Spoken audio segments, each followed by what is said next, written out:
Nyoto lagi terima berita. Ini dari mana? Dari helikopter Victor Bravo Papa. Dari Bali. Irian Jaya yang terletak sebelah utara Australia dipisahkan oleh Laut Arafura adalah provinsi Indonesia yang paling sedikit penduduknya. Alamnya keras dan kejam, terdiri dari payau pantai yang meninggi menjadi puncak gunung 4.800 meter tingginya. Pada tahun 1967, Freeport Indonesia datang kemari menambang biji tembaga di tengah-tengah pegunungan Jayawijaya. Pegunungan ini yang terletak hanya 4 derajat selatan Khatulistiwa sejak berabad-abad lamanya ditimbuni salju. Lama-kelamaan salju membeku, membentuk lapangan es gletser. Es ini sama tuanya seperti adat istiadat suku Amungme dan Damal.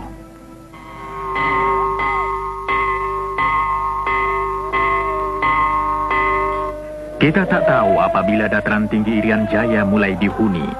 Mungkin 20.000, mungkin 30.000 tahun yang lalu. Penduduk dataran tinggi yang hidup terpencar dalam dusun-dusun kecil berhasil menyesuaikan diri dan bertahan hidup. Mereka berhasil mengatasi kekejaman lapangan dan menciptakan cara hidup sederhana bermartabat. Mereka yang berakar adat lama dan dituntun pandangan masa lalu, kini mulai berubah.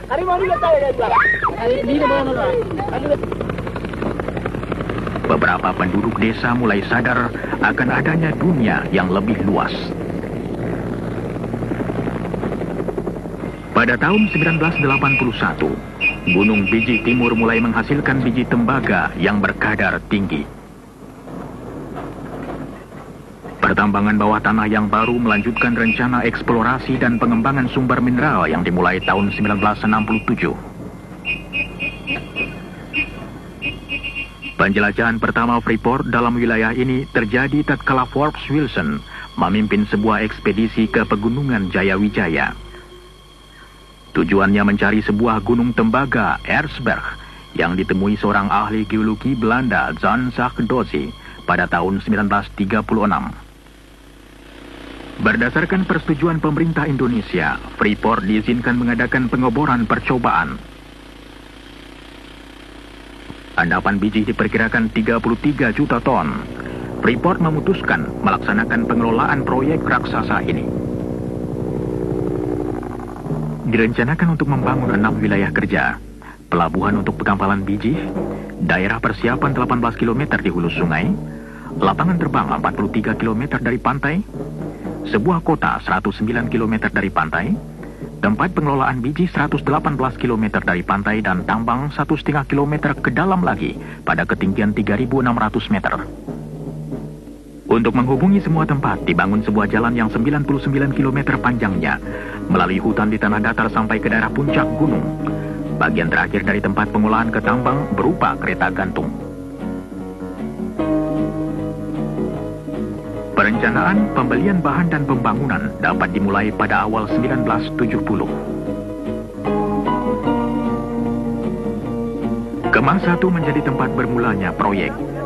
Sebelum dapat dibangun basis yang tetap di pedalaman, peralatan dan bahan untuk pegunungan diberangkatkan dari Kemah 1.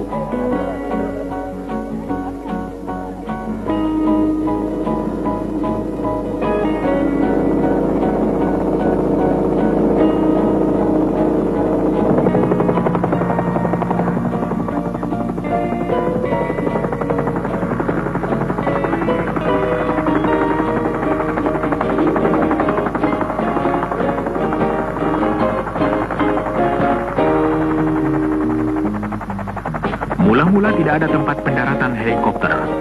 Pekerja diturunkan ke tengah-tengah hutan untuk mempersiapkan landasan helikopter.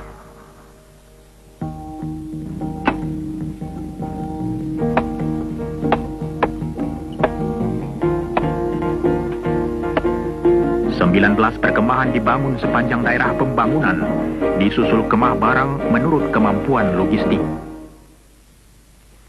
Logistics. If we needed a pound of nails, The closest hardware store was 600 Logistik miles. bila kami memerlukan paku setengah kilogram, maka toko yang paling dekat di Darwin, 1000 km seberang laut Arafura. 22 years of construction, I've been all over the world, and I've yet to see a place equal to this. Selama 22 tahun saya bekerja di bidang pembangunan, baru kali ini saya lihat daerah macam ini. Tiap hari hanya 4 jam cuaca baik.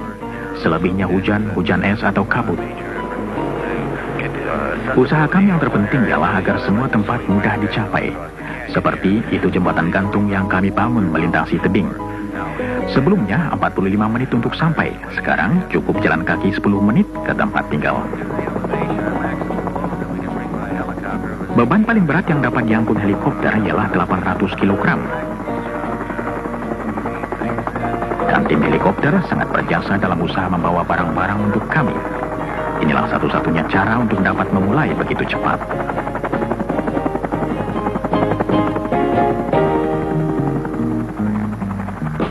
Helikopter ini mensuplai 15 perkemahan gunung dengan makanan, muatan dan alat-alat besar untuk membangun jalanan yang 104 km panjangnya. Sepanjang 66 km jalan datar melalui daerah payau dan hutan dan menyeberangi 2 sungai. Kemudian jalan nanjak berbelok-belok sepanjang 36 km melalui punggung gunung terjal yang perlu digali atau diratakan agar tanjakannya tidak lebih dari 20%.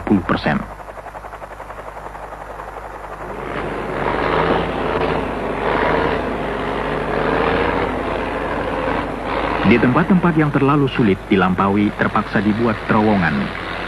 Yang satu 1.300 meter panjangnya terowongan Hanekam, dan yang satu lagi 800 meter terowongan Zakkam. Konstruksi kedua terowongan seluruhnya ditunjang helikopter.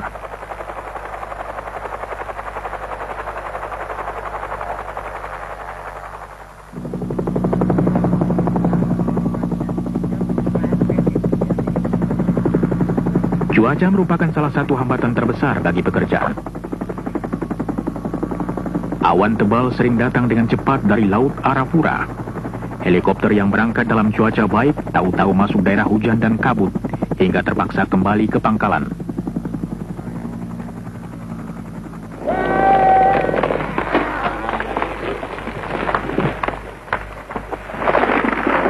Untuk kayu, pekerja-pekerja cukup mengambilnya dari hutan sekitarnya.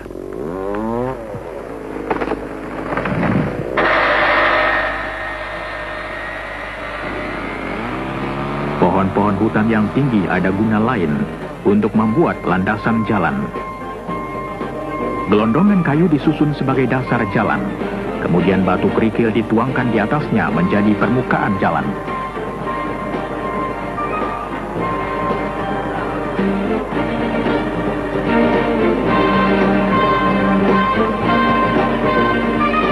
Waktu jalan siap, pengangkutan beralih dari helikopter ke truk.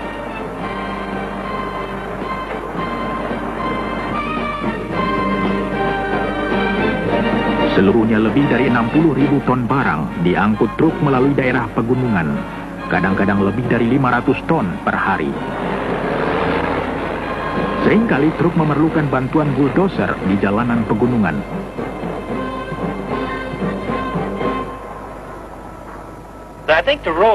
Hemat saya, jalanan itu paling merusak bagi peralatan kami. Tapi pekerjaan yang paling berat bagi manusia ialah di Gunung Erzberg. Kondisi pekerjaan kami amat berat selama 4 hingga 5 bulan pertama. Tambangnya sendiri terletak 1,5 kilometer dari tempat pengolahan biji. Dan dalam jarak itu termasuk kenaikan vertikal sepanjang 700 meter.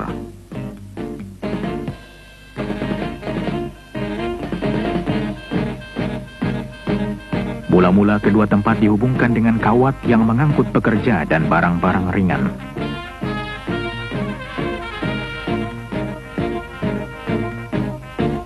Kemudian dipasang kereta gantung untuk membawa pekerja, bahan dan kabel-kabel setebal 4 cm untuk pengangkutan biji.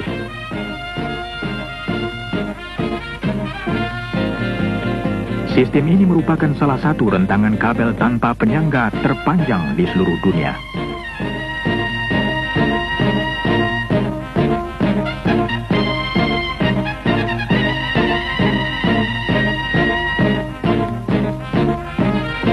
Pembangunan tempat pengolahan biji mempunyai tantangannya sendiri.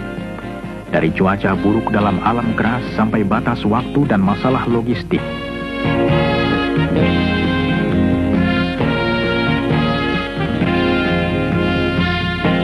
Sebuah pelabuhan baru, Amama Pare, 10 km dari laut di pinggir sungai hampir selesai. Semua fasilitas bandar laut modern harus dibangun.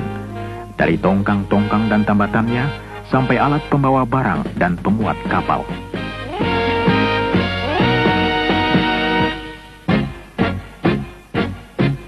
Pipa yang panjangnya 115 km dengan garis tengah 10 cm dipasang dari tempat pengolahan biji ke pelabuhan untuk mengangkut cairan tembaga.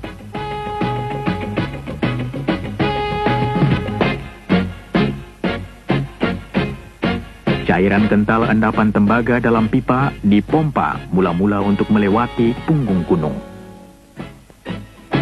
Kemudian daya berat membawa cairan ini ke bawah sepanjang 74 km ke pelabuhan.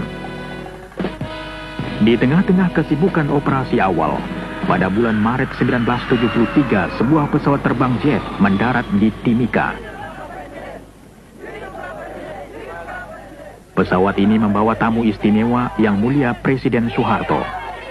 Bersama dengan pejabat lain, beliau datang untuk meresmikan pembukaan fasilitas penambangan.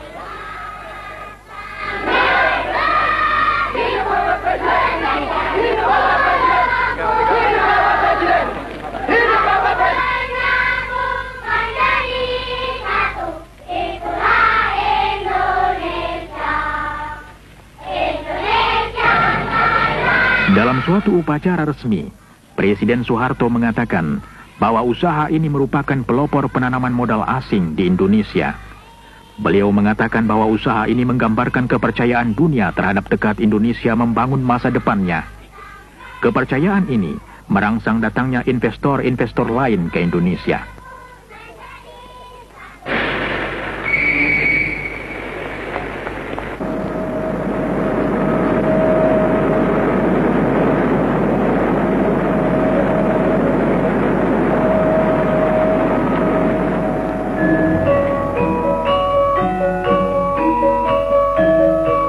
Dalam suatu upacara lain, Presiden Soeharto mendapat hadiah dan beliau membuka selubung batu kenangan kota Tembagapura.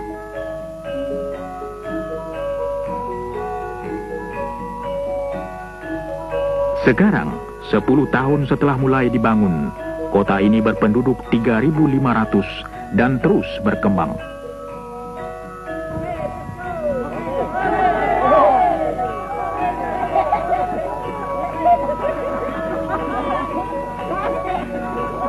Tembagapura memiliki semua fasilitas kehidupan modern, masjid dan gereja, jawatan pemadam kebakaran, toko, tempat makan, pabrik roti dan kantor perjalanan.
Walaupun letaknya terpencil, kota ini menyediakan fasilitas pengajaran sampai tingkat sekolah lanjutan untuk anak-anak Indonesia.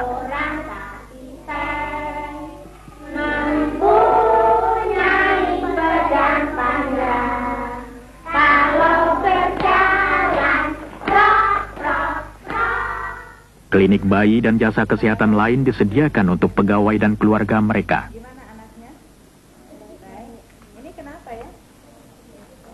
titiknya kenapa? Hubungan dengan dunia luar, Provinsi Irian Jaya, Jakarta, dan luar negeri diadakan melalui satelit dan lapangan terbang Timika.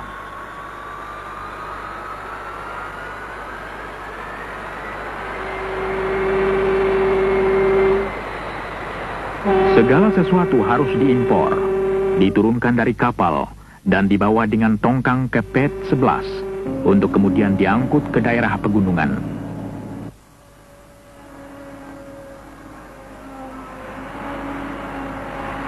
Untuk menjaga jangan ada kekurangan barang diperlukan jari cekatan dan pensil tajam. Semua angka harus ditelusuri. Peralatan dipelihara dan dibetulkan. Untuk menjaga kelancaran kerja diperlukan salah satu tim karyawan yang paling besar di Indonesia. Tambang tembaga ini adalah satu-satunya tambang tembaga di negeri ini.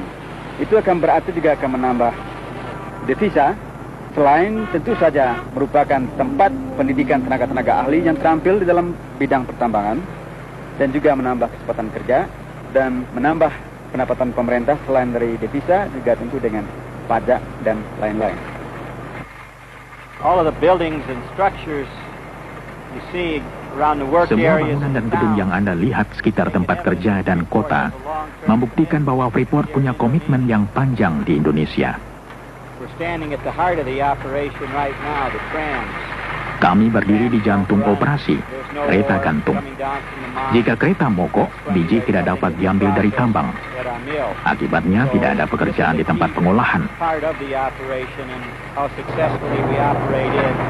Jadi inilah kunci operasi kami. Berhasilnya proyek kami tergantung pada kelancaran bekerjanya kereta gantung.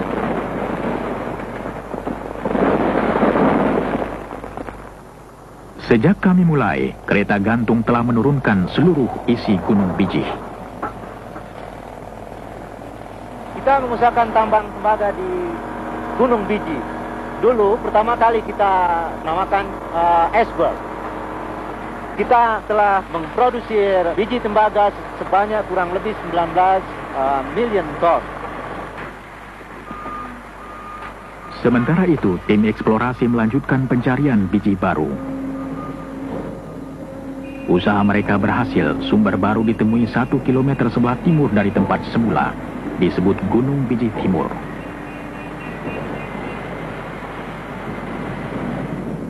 Endapan biji ini ternyata lebih besar dari endapan Gunung Bijih pertama. Tahun 1976 dimulai penggarapan tambang baru. Dalam pembangunan tambang di bawah tanah ini, kami berhasil menyelesaikannya menurut rencana, di bawah anggaran belanja, dan dengan gangguan sedikit mungkin pada operasi pertambangan terbuka yang berdekatan. Endapan Gunung Bijih Timur beda dengan endapan terbuka, terkubur di dalam gunung. Tempat ini adalah tambang tembaga bawah tanah pertama di Indonesia. Mula-mula tidak ada cukup pekerja terampil untuk pertambangan bawah tanah. Tenaga dari luar harus didatangkan. Tugas mereka ganda, mengelola tambang secara profesional dan mengalihkan keterampilannya kepada pekerja Indonesia. That is right position. Yeah. We just rise slowly, right? Raise it real slow. Watch your door.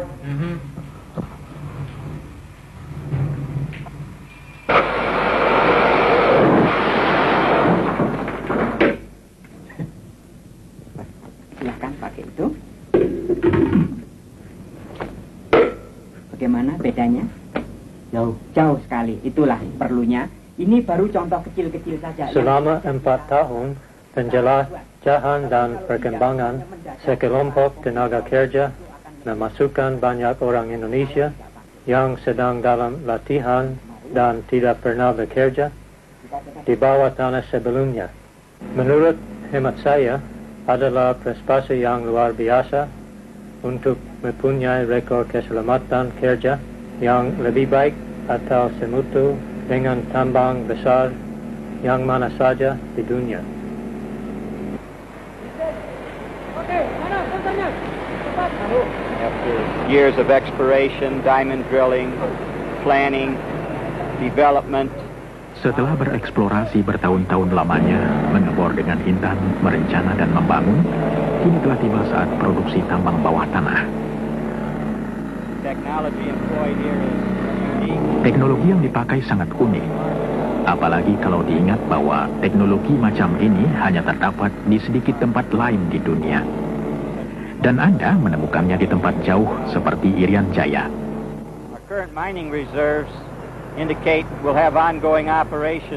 Persediaan endapan menunjukkan bahwa kami masih akan dapat beroperasi sampai 13 hingga 15 tahun lagi. Tentu saja kami terus mencari dan mengharap akan dapat endapan lain. Semua ini merupakan pertanda baik. Tidak saja untuk karyawan Freeport, tetapi untuk seluruh Indonesia. After installing the cylinder head bolts, it is good to follow the torque sequence that you found in the manual. It's important that you use mengenai transfer dari teknologi dan program Indonesianisasi dalam proyek Freeport ini, sebetulnya kedua perkataan Indonesianisasi dan transfer dari teknologi adalah identik. Proyek ini mulai beroperasi dalam akhir tahun 72, di mana sebagian besar masih di posisi-posisi yang penting dipegang oleh ekspatriat. Lebih dari 1,5 tahun yang lalu, semua posisi sudah dipegang oleh tenaga-tenaga ahli dari bangsa Indonesia. Jadi saya berpendapat transfer teknologi dan program Indonesianisasi suatu hal yang boleh dikatakan sukses di tempat ini.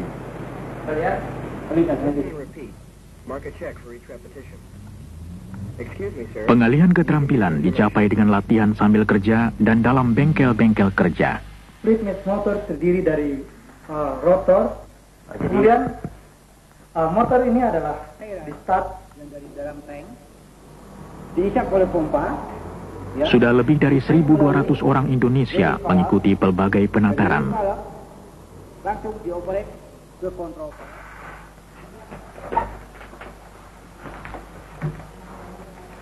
Paru-paru kiri dan paru-paru kanan, ya. Keterampilan dan pengetahuan pegawai kesehatan pun ditingkatkan terus-menerus. Tentu mereka tidak bekerja melulu, cukup kesempatan untuk rekreasi. Kemudian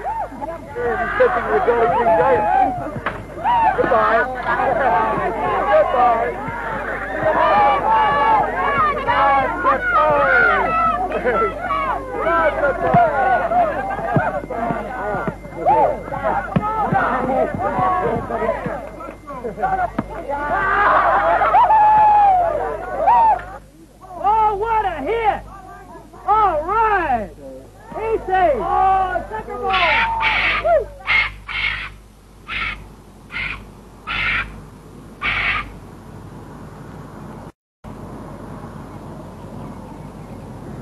Tembagapura sejuk dan nyaman, tapi hujan tiap hari, curah hujan 500 cm tiap tahun.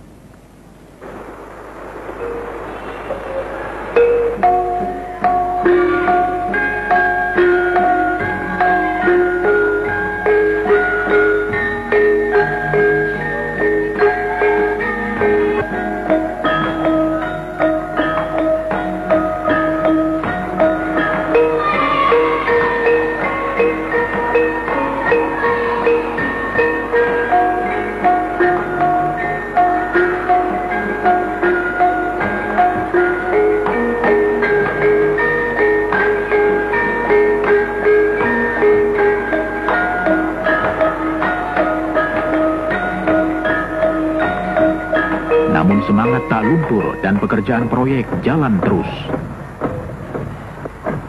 Fungsi daripada government relations adalah sebagai penghubung di antara perusahaan dengan pemerintah, baik di pusat maupun di daerah.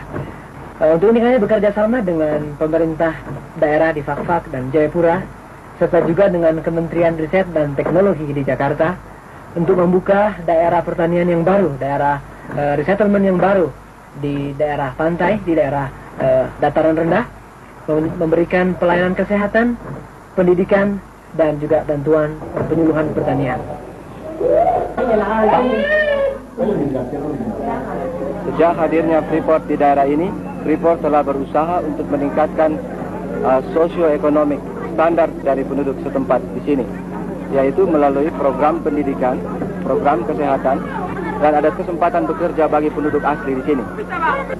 Sekarang ini, program bantuan bagi penduduk asli ini sedang disentralkan di Timika dengan satu program bantuan antara pemerintah daerah dan Freeport dengan proyek yang kita sebut Resettlement Project.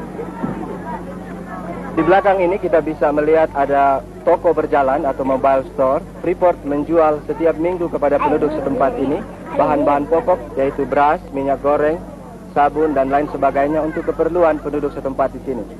Juga di sebelah sana kita bisa melihat ada klinik.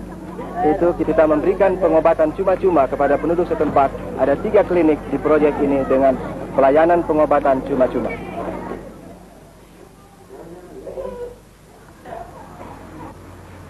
Para perawat dari Rumah Sakit Tembagapura mengunjungi klinik-klinik beberapa kali seminggu untuk mengobati penduduk asli. Wanita dengan anak kecil dianjurkan untuk mengikuti kelas khusus untuk perawatan bayi. Suku Damal dan Amungme yang paling banyak berhubungan dengan proyek. Sumber dan lambang kekayaan utama, pesta panggang babi menambah gengsi mereka. Perusahaan membagi-bagi benih pangan baru pada mereka dan mengajar cara bertani yang lebih produktif. Hasilnya, gizi mereka bertambah baik dan untuk pertama kali, hasil pertanian mereka dapat dijual.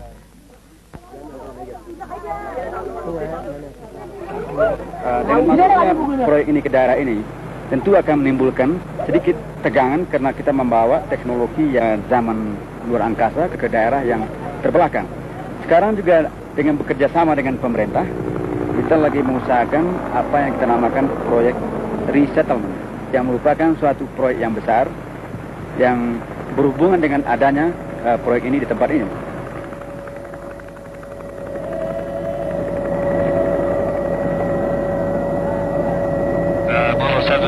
Victor Bravo Romeo, we're overhead 74 now, making approach to the Ertsberg. Persediaan biji dalam Gunung Bijih Timur diperkirakan dapat bertahan sampai 15 tahun. Untuk mengelola tambang tersebut diperlukan sistem penggalian yang rumit yang disebut block caving. Block caving can be described Block caving dapat digambarkan dengan menjungkir balikkan tambang terbuka, menjatuhkan biji melalui terowongan, untuk kemudian diambil dan diangkat ke permukaan tanpa banyak kerja tambahan.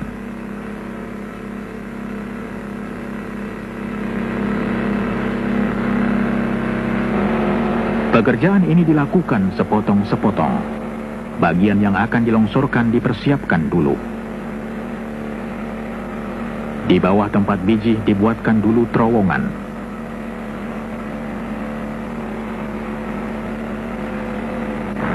Kemudian bagian-bagian yang mengandung biji diledakkan. Ledakan ini menyebabkan lapisan yang mengandung biji kehilangan penyangga dan roboh.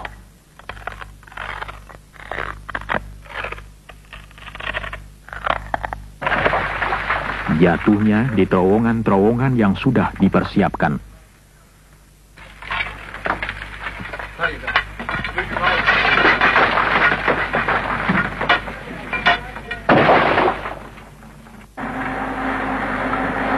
Dari sana, potongan-potongan diangkut ke tempat pengumpulan di luar.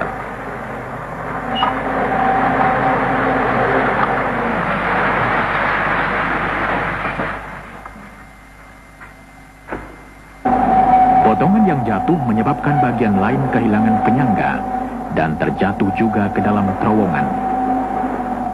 Serangkaian penghancuran yang teratur dan berencana menciptakan proses pelongsoran terus-menerus.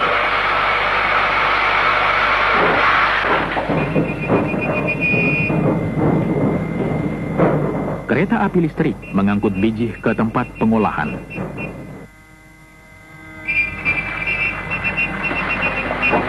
Produksi biji di Gunung Bijih Timur akan meningkat terus, sedangkan produksi tambang terbuka makin berkurang.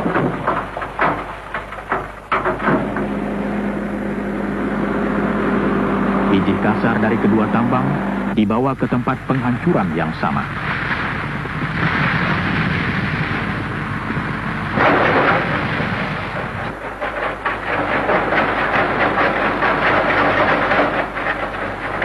Virtually every ton of ore that's mined in this project is transported to the concentrator via the tramways you see in the background. Tiap ton biji yang keluar dari tambang diangkut dengan kereta gantung ke tempat pemekatan. Kapasitas kereta gantung ini ialah 9.500 ton per hari.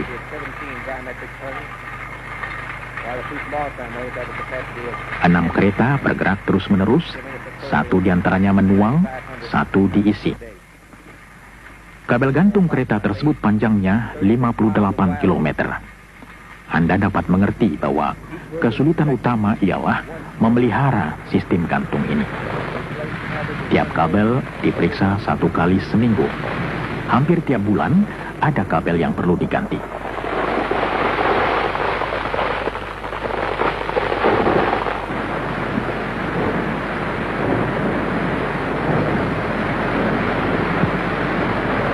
Biji dihancurkan lagi di tempat pengolahan. Kemudian ditambah air menjadi semacam cairan terdiri dari biji halus. Cairan ini kemudian diaduk keras menyebabkan munculnya buih mengandung biji.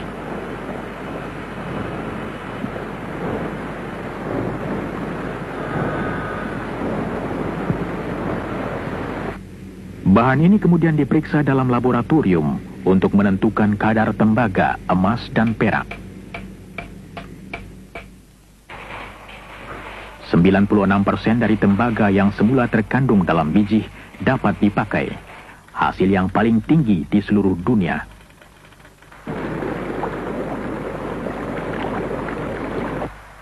Logam yang terdapat dalam buih dipisahkan, dijadikan cairan kental lagi dan disedot melalui pipa ke pelabuhan.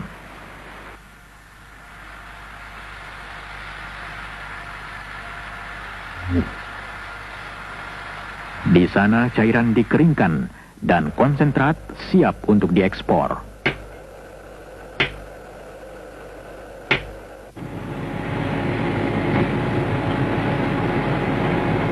Konsentrat ini dituang dalam palka kapal.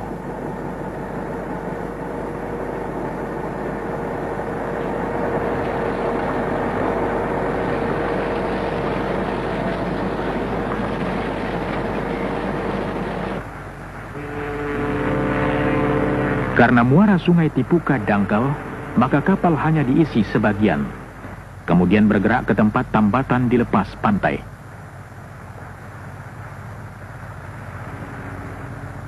Di sana sisa konsentrat tembaga dipindahkan dari tongkang sampai kapal penuh. Juga Freeport mendatangkan kapal-kapal supply dari Australia yang membawa makanan, plus bahan-bahan pelumas dan on the deal. Kemudian juga dari Singapura sekali sebulan, dan juga kapal tanker yang membawa diesel sekali sebulan. Rata-rata tonnage yang di handle di pelabuhan adalah 6.300 metric tons. Saya datang ke Freeport sini tahun 1974 sebagai Assistant Port Superintendent dan bekerja di Amamapare, pelabuhan. Di Port Said sekarang ini, atau Amamapare, sekarang ada 300 penduduk. Di situ juga terdapat masjid, gereja, dan juga sekolah dengan 40 anak murid. Di samping itu juga ada taman kanak-kanak.